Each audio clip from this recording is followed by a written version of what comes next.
Today marks 22 years since the 9/11 tragedy, and Dr. Tracy Packiam joins us to talk about what psychologists have coined collective grief to characterize the event. So there's three things you can do. You can acknowledge, you can take time, and rest. So can you please explain what those are? And first of all, thank you so much for being here again. Thank you so much, David. Yeah, so great to be here as well.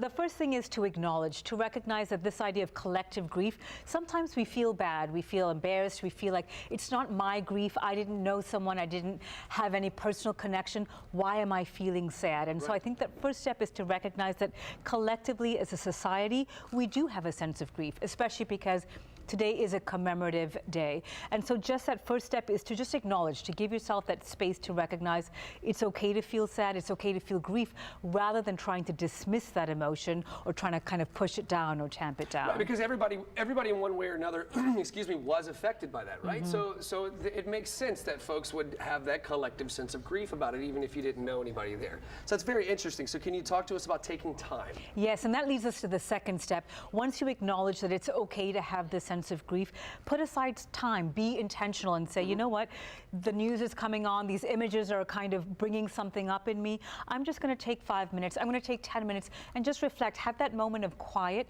where you say, I'm not going to check my phone, I'm not going to be interrupted, and I want to feel that emotion, whether it's anger, whether it's sadness, whether it's loss, but allowing yourself that time, again, rather than pushing it and kind of getting caught up in the moment. Right, we like feel the feels, right? Like, exactly. if you feel it, express it, and go through it, right? Because on the other end of that, you'll feel better for it, right? Because if we hold on to those things, we can actually have physical, like negative physical things that happen to us, right? You can, and so some of the physical symptoms that we often hear reported are things like headaches. You may hold your tension in there because your body is working so hard to keep those negative emotions in that by the end of the day, it can manifest, as you said, in physical symptoms. Absolutely. Okay, so and then that leads us to rest, right? Yes. Right. I think we forget that grief especially can be physically debilitating. Exhausting. It can be. And it's that recognition that especially today, maybe if you can get a chance to end your workday a little earlier, go to bed a little earlier, just take that moment where you sit, whether it's at a beach, whether it's in your home, where it's quiet, where you can just allow yourself